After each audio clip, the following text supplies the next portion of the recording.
Hello guys, আমি সুরজিৎ এবং আপনি দেখছেন সত্যমেব। আজকে আমি আলোচনা করব কিভাবে একটা ম্যারেজকে ক্যান্সেল করা যায়। আপনারা সাধারণত জেনে থাকবেন যে ম্যারেজ থেকে বেরোবার একটাই উপায়, সেটা হচ্ছে ডিভোর্স, সেটা মিউচুয়াল হোক বা কন্টেস্টেড। কিন্তু আপনাদেরকে বলে রাখি, ম্যারেজ কিন্তু ক্যান্সেল বা নাল বা ভয়েড হিসেবে ডিক্লেয়ার করা যায়। সেই ক্ষেত্রে ডিভোর্সের প্রয়োজন হয় না। সেই ক্ষেত্রে আপনি দ্বিতীয়বার যে বিয়েটা করবেন সেটা হবে আপনার ফার্স্ট ম্যারেজ, এবং যতদিন না সেকেন্ড ম্যারেজ হবে আপনি কুমার বা কুমারী হিসেবে কিন্তু আইনত বিবেচিত হবেন। তো একটা ম্যারেজকে কিভাবে ক্যান্সেল করা যেতে পারে বা একটা ম্যারেজ সার্টিফিকেট কিভাবে ক্যান্সেল করা যেতে পারে সেটা জানতে এই ভিডিওটাকে কিন্তু শেষ পর্যন্ত অবশ্যই দেখবেন। তো চলুন ভিডিওটি শুরু করি। তো আপনাদেরকে বলে রাখি, যদি আপনাদের ম্যারেজটা হিন্দু ম্যারেজ অ্যাক্ট অনুযায়ী হয়ে থাকে বা হিন্দু ম্যারেজ অ্যাক্ট অনুযায়ী রেজিস্ট্রি হয়ে থাকে, তাহলে আপনারা কিন্তু এই ভিডিওর বেনিফিটস পাবেন, তাছাড়া কিন্তু আপনারা পাবেন না।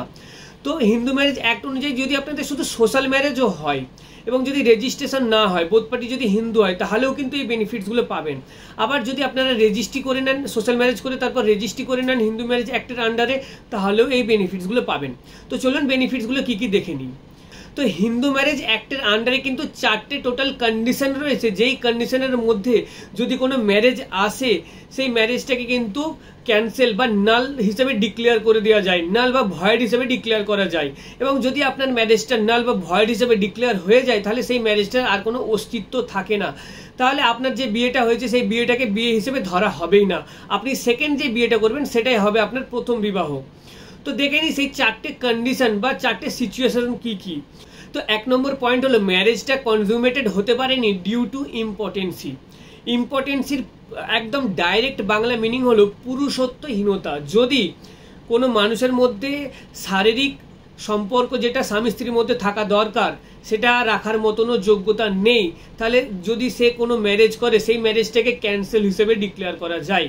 একটা জিনিস ক্লিয়ার করে দিই, সন্তান জন্ম দেওয়ার ক্ষমতার কথা কিন্তু এখানে আসছে না, এখানে আসছে সেক্সুয়াল ইন্টারকোর্স করার ক্ষমতা, অর্থাৎ শারীরিক সম্পর্ক করার ক্ষমতাও যদি একটা স্ত্রী বা একটা স্বামীর না থাকে, সেই ক্ষেত্রে কিন্তু তার যে ম্যারেজটা সেটা কিন্তু ক্যান্সেল হিসেবে ডিক্লেয়ার হতে পারে।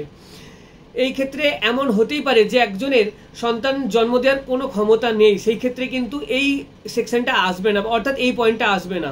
তার সন্তান জন্ম দেওয়ার না ক্ষমতা থাকতে পারে, কিন্তু সেই ম্যারেজটা কিন্তু ভ্যালিড।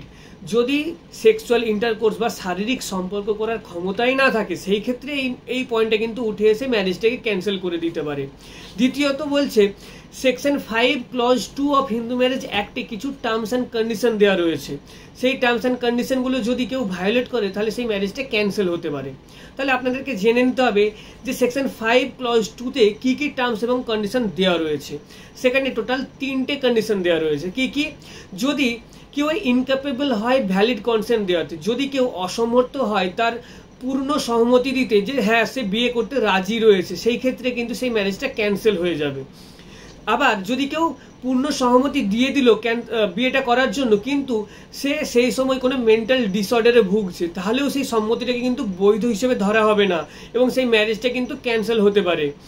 আর যদি এমন হয় যে কারো রিকারেন্ট অ্যাটাক অফ ইনস্যানিটি রয়েছে, মানে বারবার পাগলামির অ্যাটাক আছে তার মধ্যে, সেই ক্ষেত্রেও কিন্তু সে একটা ভ্যালিড ম্যারেজ করতে পারে না, সেই ক্ষেত্রেও সেই ম্যারেজটা ক্যান্সেল হতে পারে। আমি খুব ক্লিয়ার বলে দিচ্ছি, ধরুন কেউ বিবাহ কি, বিবাহের পর স্বামী স্ত্রীর সম্পর্ক কি, কিভাবে থাকতে হয় সেসব কিচ্ছু জানে না, সে যদি বলে দেয় যে হ্যাঁ আমি বিয়ে করতে পারি বা আমি বিয়ে করব, সেই কনসেন্টটা কিন্তু ভ্যালিড কনসেন্ট হিসেবে ধরা হবে না, কারণ সে ম্যারেজ সম্পর্কে অবগত নয় বা স্বামী স্ত্রীর সম্পর্কে অবগত নয়। তো সুতরাং সেই কনসেন্টটা কিন্তু ভ্যালিড কনসেন্ট হিসেবে ধরা হবে না, সেই ম্যারেজটা ক্যান্সেল হতে পারে। আবার ধরুন এমনও হতে পারে যে কনসেন্টটা দিচ্ছে সে শারীরিকভাবে সক্ষম এবং সে ম্যারেজ কি, স্বামী স্ত্রীর সম্পর্ক কি, এইসব সম্পর্কে অবগত, কিন্তু যে সময় সে কনসেন্টটা দিচ্ছে সে সেই সময়ে মানসিক একটা বিরামে ভুগছে, মেন্টাল ডিসঅর্ডারে রয়েছে, তাহলে সেই কনসেন্টটা ভ্যালিড হিসেবে ধরা হবে না, সেই ক্ষেত্রেও ম্যারেজটা ক্যান্সেল হতে পারে।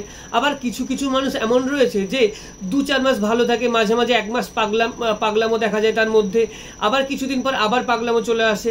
তো এই ধরনের মানুষেরও কিন্তু যে কনসেন্ট সেটাকে কিন্তু ভয়েডেবল হিসেবেই ধরা হয়, অর্থাৎ সে ঠিক মাইন্ডে কনসেন্ট দিচ্ছে নাকি পাগলামির মাইন্ডে কনসেন্ট দিচ্ছে সেটা কিন্তু বিচার্য বিষয়, তার জন্যই কিন্তু এটা ক্যান্সেলও হতে পারে। তো 3 নম্বর পয়েন্ট হচ্ছে, যদি ম্যারেজের জন্য যে কনসেন্ট দরকার সেই কনসেন্টটা ফোর্সফুলি নেওয়া হয় বা ফ্রডুলেন্টলি নেওয়া হয় তাহলে সেই ম্যারেজটা ক্যান্সেল হয়ে যাবে। তো ফোর্সফুলি বলতে কি বোঝায়? ধরুন অনেক সময় দেখা যায় যে মেয়ের বাবা মারা জোর করে তার ম্যারেজ দিয়ে দেয়, তো সেই ক্ষেত্রে সেই কনসেন্টটাকে কিন্তু ভ্যালিড কনসেন্ট হিসেবে ধরা হবে না। এবং মাঝে মাঝে এমনও দেখা যায় যে কোনো এক পক্ষ অপর পক্ষের কাছে মিথ্যা কথা বললো, কি নিয়ে? ধরুন তার ইনকাম বেশি বললো, বা সে কোথাও জব হয়তো করে না কিন্তু অপর পক্ষের সামনে বললো যে আমি এখানে জব করি, বা তার কোনো এমন ক্রিটিক্যাল রোগ রয়েছে যেটা কোনো চিকিৎসা নেই, যেমন ধরুন সিরিয়াস নেচারে এইডস রোগ রয়েছে বা ক্যান্সার রোগ রয়েছে বা এমন কোনো রোগ রয়েছে যার কোনো চিকিৎসা নেই, সেই সব রোগ লুকিয়ে যদি কেউ বিয়ে করে সেই ক্ষেত্রেও কিন্তু সেই কনসেন্ট যেটা সেটাকে হয় ফোর্সফুলি বা ফ্রডুলেন্টলি হিসেবে ধরা হবে। যদি জোর করে গান পয়েন্টে রেখে বা ব্ল্যাকমেল করে ম্যারেজ করা হয় সেই ম্যারেজটা কিন্তু ম্যারেজ না, সেটা ক্যান্সেল হয়ে যাবে, কারণ সেখানে সেই ফ্রি কনসেন্ট কিন্তু নেই। আবার যদি কেউ মিথ্যা প্রতিশ্রুতি দেয় যে এই ছেলে এই চাকরি করে বা মেয়ে এই চাকরি করে বা ছেলের এই ইনকাম রয়েছে বা আমরা বিয়েতে যৌতুক হিসেবে এই দেবো, এইগুলোও কিন্তু এক ধরনের ফ্রডুলেন্ট কনসেন্ট, এগুলো কিন্তু ম্যারেজটাকে ক্যান্সেল করে দিতে পারে। আর যদি কোনো ডিজিজ থেকে থাকে সেটা যদি সাপ্রেস করে ম্যারেজ করা হয় সেই ক্ষেত্রেও কিন্তু ম্যারেজটা ক্যান্সেল হয়ে যেতে পারে। এবং লাস্ট এবং 4 নম্বর পয়েন্ট হচ্ছে, যদি কোনো মহিলা আগে থেকে প্রেগনেন্ট থাকে ম্যারেজ করার টাইমে অন্য কারো দ্বারা, সেই ক্ষেত্রে সে কিন্তু একটা ভ্যালিড ম্যারেজ করতে পারে না। যদি কোনো মহিলা অন্য কারো দ্বারা প্রেগনেন্ট হয় এবং সে সেই প্রেগনেন্সি টাইমে কিন্তু ম্যারেজ করতে পারবে না, এবং যদি করে থাকে, যদি লুকিয়েও করে থাকে, সেই ক্ষেত্রে কিন্তু পরে সেটা চ্যালেঞ্জ করলে সেই ম্যারেজটা ক্যান্সেল হিসেবে ডিক্লেয়ার করা হবে। তো আপনাদেরকে 4টে পয়েন্ট বলে দিলাম। এই 4টে কন্ডিশনের মধ্যে যদি আপনি পড়েন বা আপনার ম্যারেজটা পড়ে, সেই ক্ষেত্রে কিন্তু আপনিও খুব ইজিলি আপনার ম্যারেজটাকে ক্যান্সেল করে দিতে পারবেন এবং আপনাদের মধ্যে যে ম্যারেজটা হয়েছে এটা নাল বা ভয়েড হিসেবে ডিক্লেয়ার হয়ে যাবে। আপনাদের ডিভোর্স নেওয়ার কোনো দরকার নেই এবং সেকেন্ড টাইম আপনার যে ম্যারেজটা করবেন সেটাই হবে আপনার ফার্স্ট ম্যারেজ। অর্থাৎ সমাজের চোখে আপনারা কিন্তু ডিভোর্সি হিসেবে ডিক্লেয়ার হবে না, সেখানে কিন্তু আপনার কুমার বা কুমারী হিসেবে আপনারা কিন্তু থেকে যাবেন। তো এই যে 4টে সিচুয়েশন বললাম বা কন্ডিশন বললাম, এর কিন্তু কিছু লিমিটেশন রয়েছে, টাইম লিমিট কিন্তু কিছুটা রয়েছে। তো আপনাদেরকে বলে রাখি, যদি কেউ ফ্রডুলেন্টলি কনসেন্ট নিয়ে থাকে, অর্থাৎ যদি কেউ মিসরিপ্রেজেন্টেশন দিয়ে কনসেন্ট নিয়ে থাকে, অর্থাৎ কেউ যদি বলে সে কোনো চাকরি করে বা তার এত টাকা ইনকাম রয়েছে বা সে এখানে থাকে, সে এই স্ট্যাটাস বিলং করে, বা সে যদি কোনো ডিজিজ লুকিয়ে যায়, যদি এরকমভাবে ফ্রডুলেন্ট ওয়েতে কোনো কনসেন্ট নেওয়া হয়, তো যেই দিন সেটা ধরা পড়বে সেই দিন থেকে 1 বছরের মধ্যে কিন্তু এই ম্যারেজটাকে ক্যান্সেলেশনের জন্য কিন্তু আপনাকে কোর্টে গিয়ে প্রেয়ার করতে হবে। সেকশন 12 এর আন্ডারে আপনাকে অ্যাপ্লিকেশন করতে হবে। ফ্যামিলি কোর্টে গিয়ে কিন্তু অ্যাপ্লিকেশন যদি আপনি 1 বছরের মধ্যে না করেন তাহলে কিন্তু সেই অ্যাপ্লিকেশনটা কিন্তু বার্ড বাই ল হয়ে যাবে এবং সেটা ডিসমিস হয়ে যাবে। এবং অন্যান্য ক্ষেত্রে যদি আপনি এটা চ্যালেঞ্জ করতে চান যে আমার ফ্রি কনসেন্ট নেওয়া হয়নি বা যখন কনসেন্ট দেওয়া হয়েছিল তখন সে আনসাউন্ড অফ মাইন্ড ছিল বা মেন্টাল ডিসঅর্ডারও ছিল, এই সব ক্ষেত্রে কিন্তু ম্যারেজটা যেই দিন হচ্ছে সেই দিন থেকে 1 বছরের মধ্যে করতে হবে। অর্থাৎ সাধারণত এই 4টে কন্ডিশন 1 বছরের মধ্যে যদি আপনি চ্যালেঞ্জ করেন তবেই অ্যাপ্লিকেবল হবে। শুধুমাত্র ফ্রডুলেন্টের ক্ষেত্রে যদি যেই দিন আপনি ধরবেন যে হ্যাঁ আমার সাথে ফ্রড করা হয়েছে সেই দিন থেকে 1 বছর ধরা হবে। বাকি সমস্ত ক্ষেত্রে কিন্তু 1 বছরের মধ্যে আপনাকে অ্যাপ্লিকেশনটা করতে হবে কোর্টের সামনে, তবে গিয়ে কিন্তু আপনার ম্যারেজটা ক্যান্সেল হবে। তাছাড়া কিন্তু আপনার কাছে একটাই উপায় থাকবে, সেই ক্ষেত্রে ডিভোর্স ছাড়া আর কিন্তু কোনো উপায় থাকবে না যদি আপনি 1 বছরের মধ্যে অ্যাপ্লিকেশনটা না করতে পারেন। তো এই ভিডিওতে আমি খুব ইজিলি বলে দিলাম যে একটা ম্যারেজকে কিভাবে নাল বা ভয়েড হিসেবে ডিক্লেয়ার করা যেতে পারে এবং আপনাদের যে ম্যারেজটা হচ্ছে সেটাকে ক্যান্সেল করে দিয়ে আপনারা পুনরায় কুমারী বা কুমার হতে পারেন আইনের চোখে, এবং সেকেন্ড যে ম্যারেজটা করবেন সেটাই আপনাদের হবে ফার্স্ট ম্যারেজ।